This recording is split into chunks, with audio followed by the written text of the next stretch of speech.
Well, several hundred years ago, well over a third of Missouri was prairie, probably more, half, maybe even slightly over that. Polk County, Greene County would have been a transition zone where part of the ridges were prairie, the valleys were timbered tracts. And we're talking back in the 1700s. As you went west, you got into wide open, even the valleys were open prairie. As settlement came, of course, that changed drastically.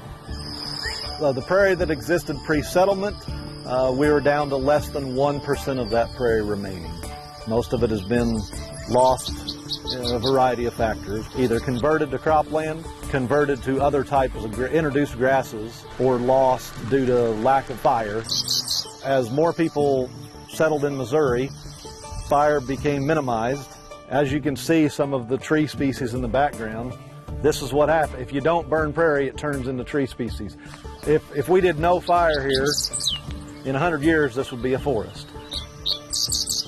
So as the prairie has been depleted, many of our grassland birds are in peril. Some of them are listed as threatened or endangered. Many of them are just species of conservation concern.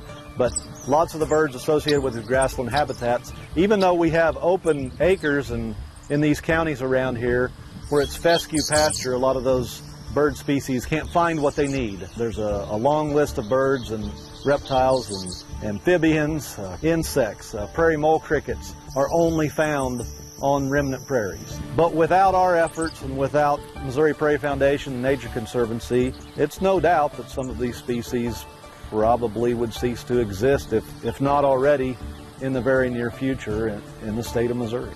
You know, our intention is to conserve the prairie landscape, the ecosystem. That was our original intention of purchasing these areas. But what comes along with that, these prairies have some of our best quail and rabbit populations in the state. And so they receive a fair amount of hunting pressure for those species. We get quite a few birders that utilize these areas because they are so diverse. Botanists love these areas to see some of the plants that they just won't see in any other landscape. You're just not going to see that in a fescue pasture. That's not going to express itself anywhere else except a remnant prairie or a restored prairie.